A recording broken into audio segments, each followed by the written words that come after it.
Welcome to the Craig and Aaron channel. What we're doing today is changing the wastegate springs in my new wastegate here. I had already set this to, I think it was 21 pounds or something like that. But that's a bit much to start because I'm not changing the turbos right away. So I have my smaller turbo in there for a little bit longer. And I won't have port injection, so there's no sense in running the 21 pound spring when I don't have fuel to support it. So I'm going to drop this down to 14 or 14 and a half or whatever the sheet says. I'm going to find a Allen key real quick for this thing.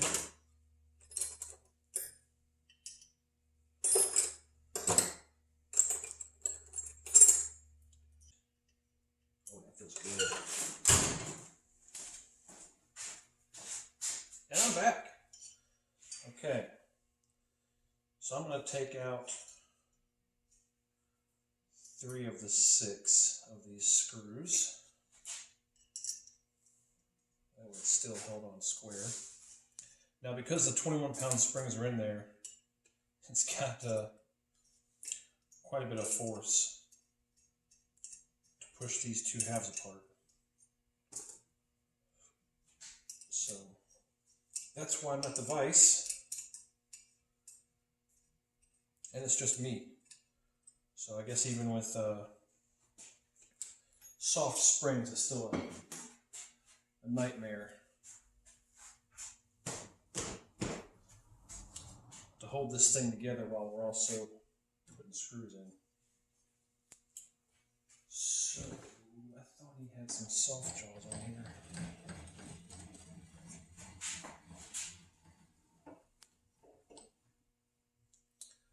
Okay.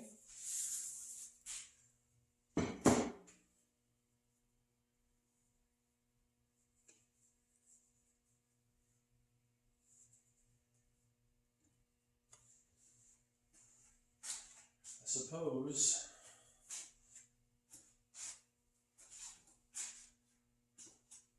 paper towels may work for the other side.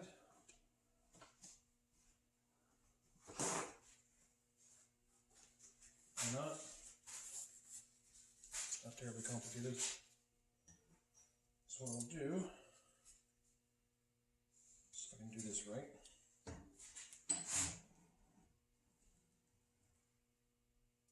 I have 1 up and 2 down. I should be able to get to these.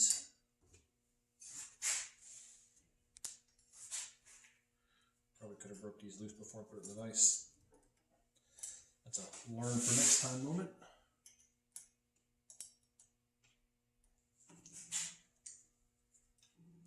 Okay.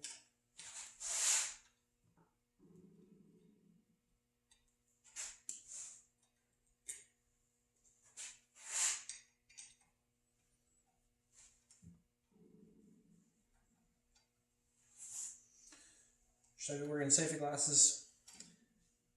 Yeah, probably.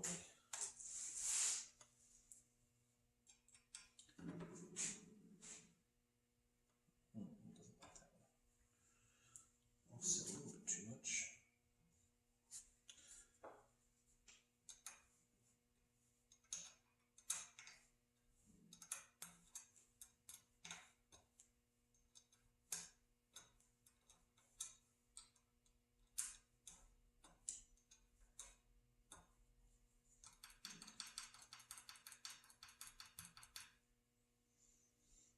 That didn't work.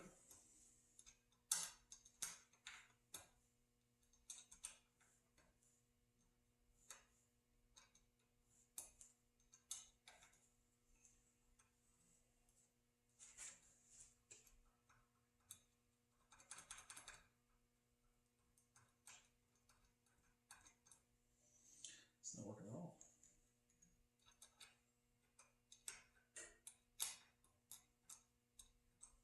There she goes. Okay.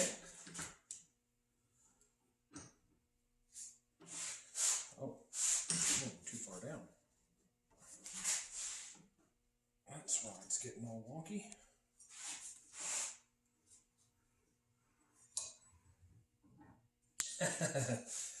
Alright, well.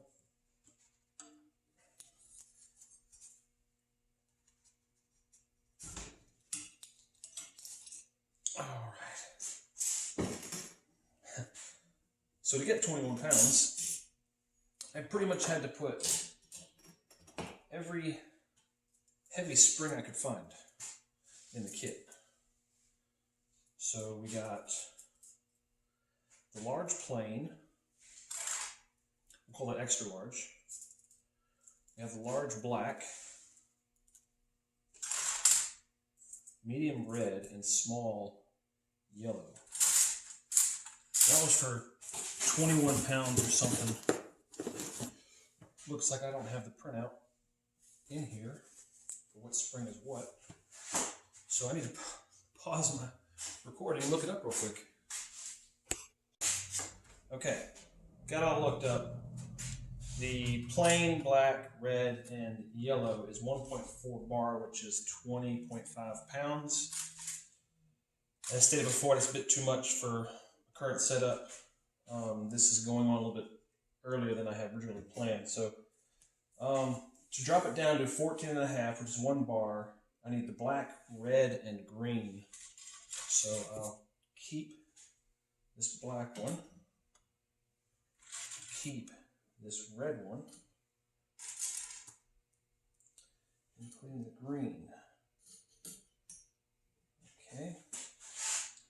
These all fit in these grooves that are in the wastegate thing here. So each one fits in one of those grooves. You got the small, medium, large, and what we'll call the extra large. So I won't be running the plain spring anymore. So these just sit in there.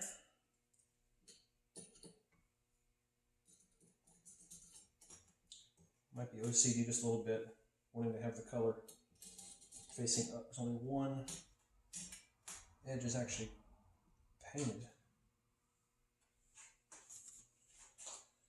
So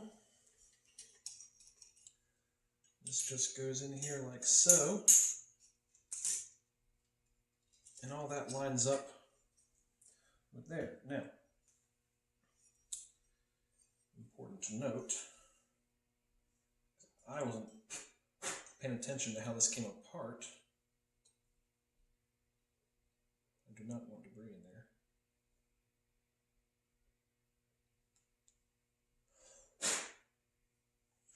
So my wastegate's going to be sitting like this. So I want my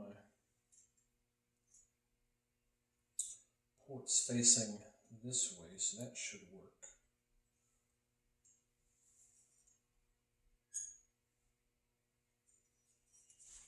So let's get you in there. It's a bit easier to squish now that the heavy springs are in there. Now when I'm doing this, I want to make sure that this goes on straight.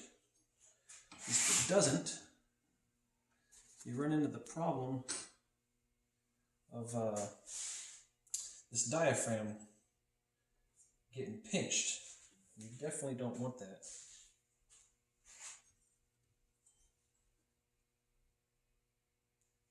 Actually, turn it this way. I'm turning it so I can get to more screws.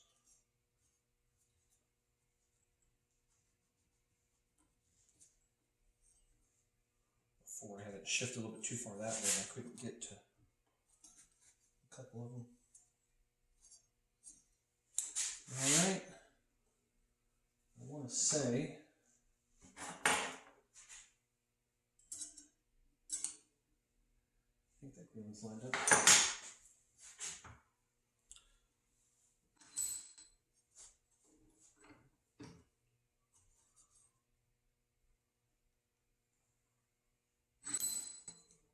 I don't know how loud that is, but I'm sorry.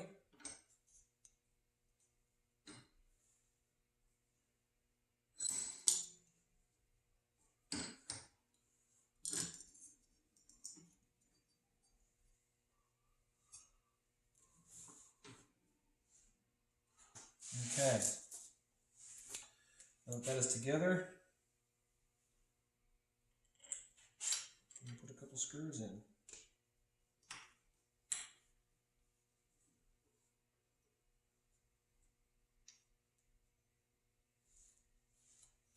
Not tighten them, just get them in there. I don't have it seated just yet.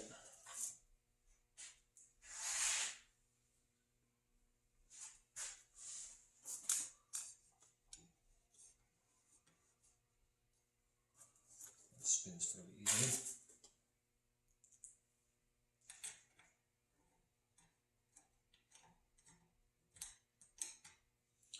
Vise definitely comes in handy when you're by yourself.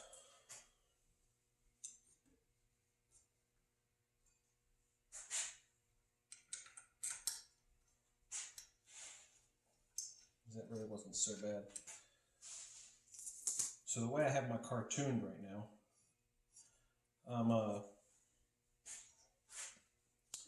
because I'm out of fuel, I have electronic throttle. It's not a cable, it's wire, all by wire. I have my, let me step back. I have my wastegate duty cycle pretty much at 0, above a certain RPM because I'm out of fuel. So my boost is tapering from about 24. I'm not going to include the boost spike when it first hits, but it comes right back down to 24 at between 3,500 and 4,000 RPM. And then I have it tapering off to about 18 pounds by 7,800, 8,000, something like that. My tach reads a lot higher than my actual RPMs do, so it looks like I'm shifting at 8, but it's really only 78, something like that. And if you hit 8,000 RPM in these, at least in the speed 6s, if you hit 8,000, it goes into like a limp mode pretty much. And you have to pull over and key off and key back on because it disables your throttle and all kinds of stuff. Then they call it a hard cut or something. So anyway, so I shift when my tach says 8, which really only ends up being 7,800. And it's about 18 pounds, something like that. Depends on how cold it is and whatnot. And so my wastegate duty cycle's at 0, probably at 6,500 RPM, something like that. But it's still not enough because I'm still running at the limit of my fuel, and when the RPMs keep going up, it keeps wanting more fuel. So I actually have my throttle closing. So that's no fun. So 0 wastegate duty cycle, throttle is being actively closed because the stock internal wastegate of my turbo is not letting enough exhaust by. So anyway, so what I'm doing, I'm going to be putting this external wastegate on. As stated, it's set at 14.5 psi now. So hopefully I should be able to open my throttle all the way back up, all the way to redline, 7,800, whatever. And then let my boost controller do the rest. If I want to run 16, 17, 18, I can go up to 30 something for what I've been told with this spring setup and the 3-port boost controller. So I won't have to worry about throttling back. I can just leave it wide open and let the boost controller control my boost. So hopefully that should be a little more efficient. It's not, the turbo's not having to push through a halfway closed throttle. I think my throttle tables on the top end, 80% being wide open. I have my throttle table actually calling for 35% at 8,000, which is pretty low. But it seems to be working. It's just it's kind of silly. So hopefully this will be better. Won't have to close the throttle. Let the boost controller do its thing. I hope to sure a little better. I have a bigger turbo going on soon. First step though is getting rid of my top mount. Once my top mount is gone, this will fit, because right now this clashes with where my top mount intercooler is. So once my top mount intercooler is gone, this can go on. Not too much longer down the road. Turbo can go on. And at that point I'm just waiting for more fuel. So that's going to be a little bit different of an exercise, because I got to change intake manifolds, I got to change the cold pipe, put the port injection on, get the watt box wired up, get my split second controller wired up, program a split second. It's a whole lot of stuff. And I have all the electrical, the harnesses and everything to hook all that stuff up. It's a little bit more involved than a simple bolt things on and go. So anyway, that's it. A lot of talking. Pretty basic changing springs. If you've never done it before, it's pretty straightforward. As long as you have the color chart, which you can usually find online. This is a Tial MV-R. There's two versions of MV-R. There's early and late. There's a different spring chart. So when you're looking at the spring color chart, make sure you're looking at the right one. If you have an older one, I doubt it, but that would be on the left chart. The right chart would be the newer ones, which is likely what you have. And that's it. So I'm recording this on my phone, probably pretty low quality because I don't have a huge memory card in it. So I'll go ahead and get this posted one of these days. I have a lot of other videos kind of in the works, but they're recorded on higher quality, and I'm waiting on a video card for my computer so I can actually process those, because my tuning laptop doesn't have it. It's pretty basic. I bought it just for tuning, so it can't do video editing. It won't even play a 4K video, let alone edit it. So once I get my video card, I'll do a video on a PC build, and then I can go back and get all the older videos, get them edited and posted. So until then, see you later. Oh, I can't forget. And remember, folks, Craig Engineering, if it ain't broke, fix it until it is. Thank you, Zach.